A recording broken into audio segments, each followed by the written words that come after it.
Reasoning का practice set पहला solve करेंगे जो कि आने वाली परीक्षाओं के लिए काफ़ी इम्पोर्टेंट है।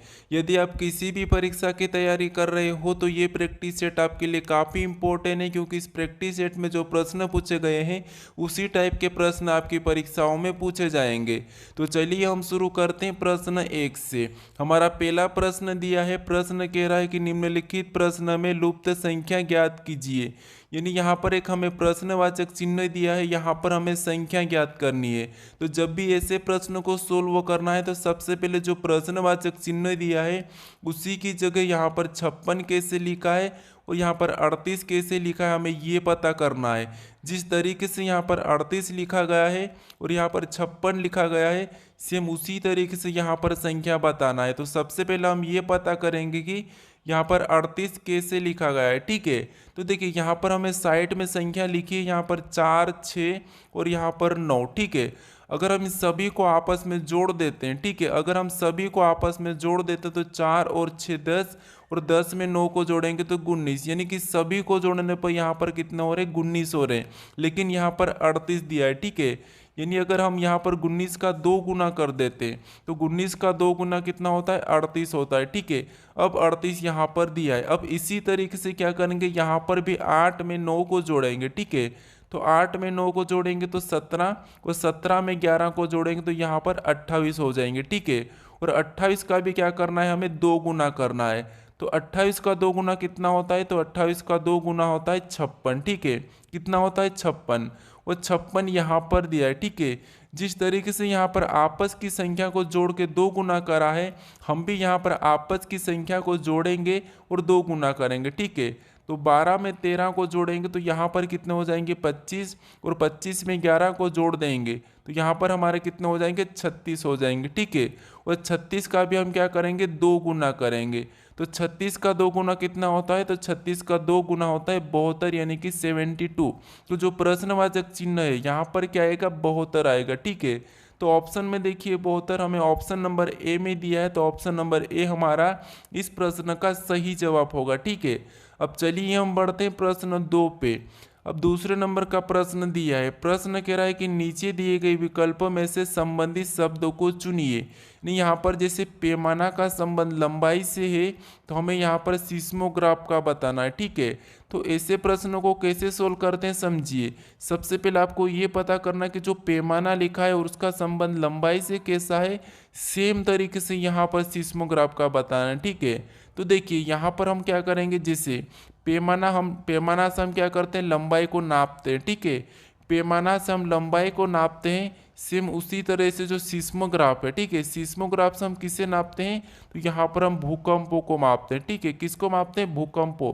तो यहाँ पर क्या हो जाएगा, जो प्रश्नवाचक चिन्ह है यहाँ पर हो जाएगा भूकंप। ठीक है, क्या हो जाएगा, भूकंप, क्योंकि देखिए जो हमारा पैमाना है इससे हम क्या मापते हैं, लंबाई मापते हैं। ठीक है, तो सीस्मोग्राफ दिया और इससे हम क्या मापते हैं, भूकंप मापते हैं। तो इस प्रश्न का सही जवाब क्या होगा, ऑप्शन बी हो जाएगा। ठीक है, कौन सा हो जाएगा, ऑप्शन बी। अब चलिए हम बढ़ते हैं प्रश्न 3 पे। अब तीसरे नंबर का प्रश्न दिया है, प्रश्न कह रहा है कि निम्नलिखित श्रृंखला श्रेणी में असंगत ज्ञात करें। ठीक है, यानी यहाँ पर हमें कुछ संख्या दी है 30, 27, 36, 45 और 72, और प्रश्न कह रहा है कि यहाँ पर हमें क्या करना है, इस श्रृंखला श्रेणी में असंगत ज्ञात करना है। ठीक है, यानी जो कौन सी संख्या है जो अलग है। तो देखिए अगर हम यहाँ पर अंतर देखते तो यहाँ पर देखिए 3 माइनस हो रहा है। ठीक है, देखिए 27 से 36 देखेंगे तो यहाँ पर क्या हो रहा है, +9 हो रहा है। फिर 36 यहाँ पर 36 से 45 देखेंगे तो यहाँ पर देखिए 45, मतलब यहाँ पर 9 प्लस हो रहा है। ठीक है, लेकिन यहाँ पर कुछ ज़्यादा ही संख्या प्लस हो रही है। तो अब क्या करेंगे, देखिए ऐसे में आपको क्या करना है, यहाँ पर ध्यान से देखिए, अगर हम इनको आपस में जोड़ देते हैं 30 और 0 को, यानी कि 30 में यहाँ पर देखिए तो इनको आपस में जोड़ेंगे तो 3।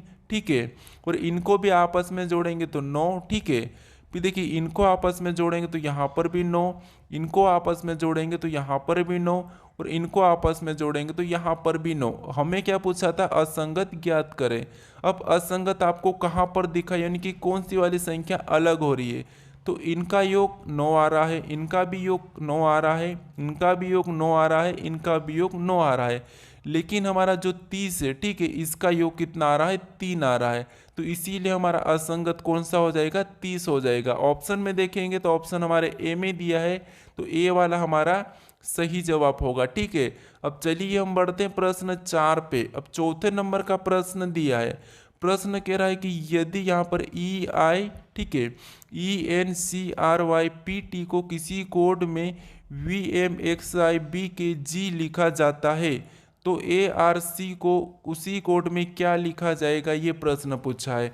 यानी हमारा ये कोडिंग डिकोडिंग का प्रश्न है। हमें सबसे पहले ये पता करना है कि यहाँ पर ENCRYPT का कोड यहाँ पर VMXIB के G कैसे लिखा है। ठीक है, तो देखिए यहाँ पर अगर हम लेटर एक एक को देखते हैं तो यहाँ पर E से यहाँ पर V को लिखा है, यानी इसका विपरीत है। N से यहाँ पर M को लिखा है, यानी इसका विपरीत है। ठीक है, C से यहाँ पर X को लिखा है, तो ये भी इसका विपरीत है। R से यहाँ पर I को लिखा है, ये भी इसका विपरीत है। यहाँ पर देखिए यहाँ पर B लिखा है Y का, वो भी उसका विपरीत है। P से यहाँ पर K लिखा है, ये भी विपरीत है। और T से यहाँ पर G लिखा है, ये भी विपरीत है। यानी कि सभी की सभी लेटर क्या है, एक दूसरे के विपरीत है।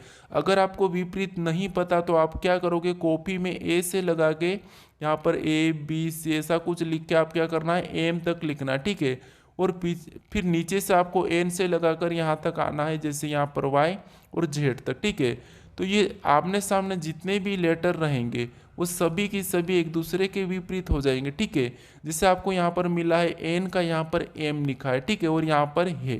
ठीक है, तो ये आपको करना है अगर ये आपको याद नहीं है तो। अब देखिए यहाँ पर हम क्या करेंगे, इसका विपरीत बताएंगे। तो ए का विपरीत क्या होता है, Z होता है। आर का विपरीत क्या होता है, तो आर का विपरीत आई होता है।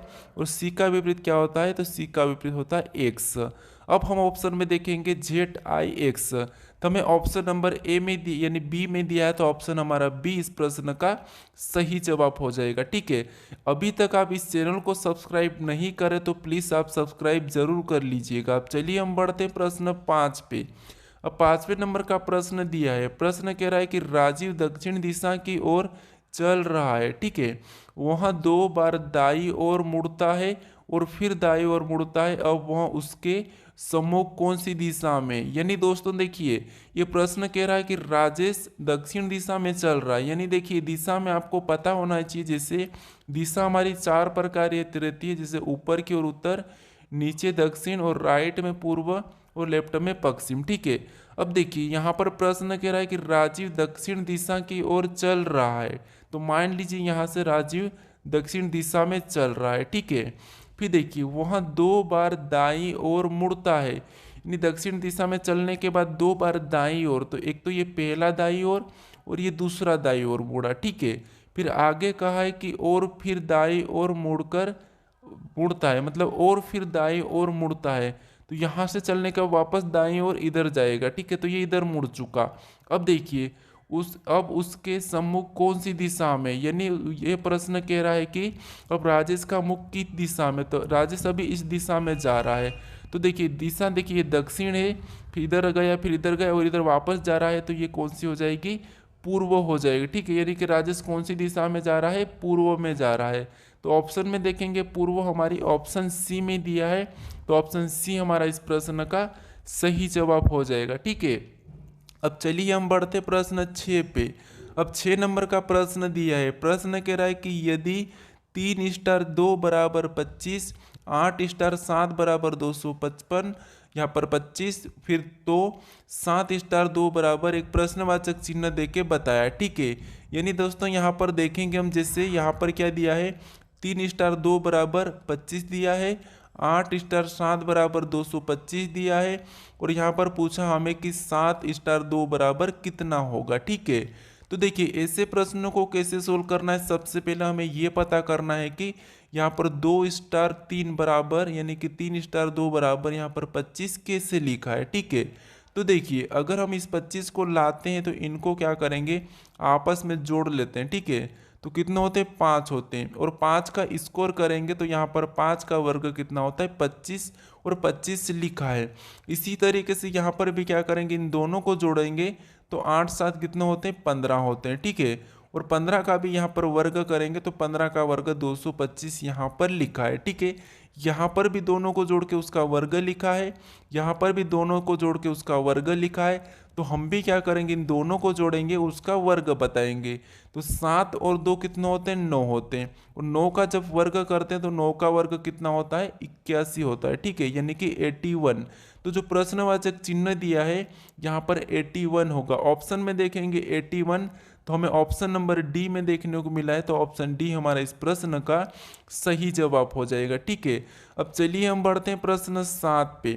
अब 7वें नंबर का प्रश्न दिया है, प्रश्न कह रहा है कि नीचे दी गई श्रृंखला श्रेणी ज्ञात करें। यानी हमें यहाँ पर कुछ संख्या, यानी कि यहाँ पर हमें श्रृंखला श्रेणी दी है, ठीक है, अक्षर की, तो हमें इससे ही ज्ञात करना है। तो देखिए यहाँ पर क्या करना है, जब भी आपको ऐसे प्रश्न मिले हैं परीक्षा में तो आपको करना है एक एक लेटर को देखना है। जैसे यहाँ पर बी के बाद क्या लिखा है, सी, सी के बाद डी, तो अगला क्या आएगा, एफ आएगा। ठीक है, क्या आएगा, एफ। अब देखिए यहाँ पर सी के बाद क्या लिखा है, डी, फिर यहाँ पर ई, तो अगला क्या आएगा, एफ आएगा। ठीक है, अगला क्या आएगा, एफ आएगा। अब और भी देखेंगे तो और देखिए यहाँ पर जैसे ये एफ के बाद क्या लिखा है, जी, जी के बाद एच, तो अगला क्या आ जाएगा, आई आ जाएगा। ठीक है, अगला क्या आ जाएगा, आई। अब ऑप्शन में देखेंगे हम कि एफ, ठीक है, एफ फिर आई, एफ एफ आई ऑप्शन में देखेंगे तो ऑप्शन हमें यहाँ पर देखिए ऑप्शन ए में मिला है, तो ऑप्शन ए हमारा यहाँ पर सही होगा। आप मुझे कमेंट करके ज़रूर बताइए कि आपको प्रश्न समझ में नहीं आ रहे या आ रहे हैं। ठीक है, अब चलिए हम बढ़ते हैं प्रश्न 8 पे। अब 8वें नंबर का प्रश्न दिया है, प्रश्न कह रहा है कि यदि सितंबर का कोट 55, यानी कि सितंबर का मान 55 है और जनवरी का मान 42 है, दिसंबर का मान यहाँ पर 48 है, तो हमें अगस्त का मान क्या होगा ये पूछा है। ठीक है, तो देखिए दोस्तों, आपको यहाँ पर ये प्रश्न कठिन लग रहा होगा, लेकिन यहाँ पर ध्यान से देखिए, जब भी आपको ऐसे प्रश्न मिले, यानी कि ये हमें क्या दिया है, सितंबर, और यहाँ पर लिखा है 54, अगर हम इनके अंकों के नंबर का योग करेंगे तो हमारे पास 54 से ज़्यादा आएंगे। ठीक है, तो अब क्या करेंगे, देखिए जैसे इन अंक यहाँ पर हम क्या करेंगे, यहाँ पर अक्षर उनको गिनेंगे, सितंबर के अक्षर को गिनेंगे। जैसे यहाँ पर देखिए 1 2 3 4 5 6 7 8 9, यहाँ पर कितने हैं, 9 है। ठीक है, कितने हैं, 9 है। अब देखिए हमें क्या यहाँ पर दिया है, 54 दिया है। अगर हम 9 का 6 के साथ गुणा करते हैं तो यहाँ पर कितना होते हैं, 9 छिंग 54। ठीक है, कितना होते हैं, 9 छिंग 54। अब देखिए यहाँ पर 54 दिया है, सेम तरीके से हम जनवरी का गिनेंगे, जैसे 1 2 3 4 5 6 7, यहाँ पर क्या दिया है, 7 दिया है। और 7 को भी अगर 6 गुना करते हैं तो 7 का 6 यानी कि 7 छंग 42। ठीक है, और 42 भी यहाँ पर जनवरी का कोड दिया है।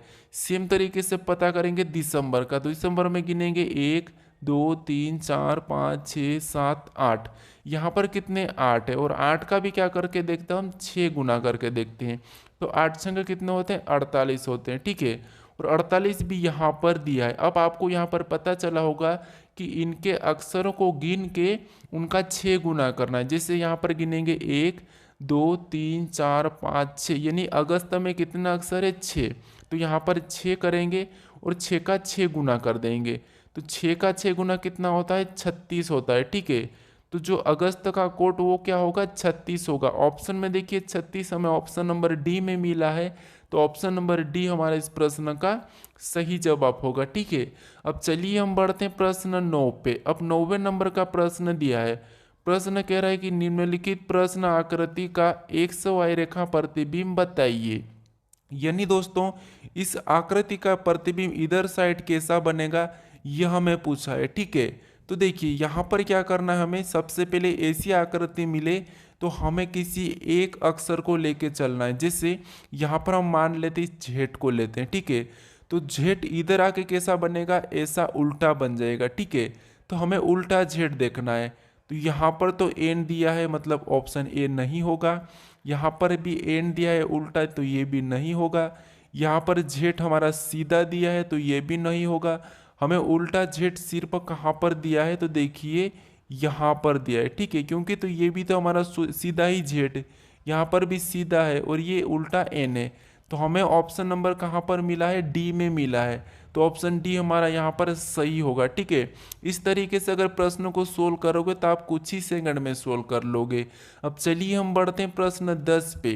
अब 10वें नंबर का प्रश्न दिया है। प्रश्न कह रहा है कि निम्न आकृति में वृत्तों की संख्या ज्ञात कीजिए। यानी हमें यहाँ पर क्या करना है, वृत्तों की संख्या गिन के बताना है। भले ही प्रश्न आसान है लेकिन फिर भी हमें ध्यान से गिनना चाहिए। जैसे यहाँ पर देखिए, गिनेंगे तो 1, फिर 2, 3, 4, 5, 6 और ये बड़ा 7। ठीक है, फिर 8, 9, 10, 11, 12, 13, फिर 14, 15, 16, 17, 18, 19। यहाँ पर टोटल गिनने पर कितने हो रहे हैं, 19 हो रहे हैं। ठीक है, तो यहाँ पर 19 हम ऑप्शन में देखेंगे तो 19 हमारा ऑप्शन नंबर ए में दिया है, तो ऑप्शन ए हमारा यहाँ पर सही जवाब हो जाएगा। ठीक है, तो आपको क्या करना था, यहाँ पर वृत्तों की संख्या गोल वाली संख्या गिन के बताना था। अब चलिए हम बढ़ते हैं प्रश्न 11 पे।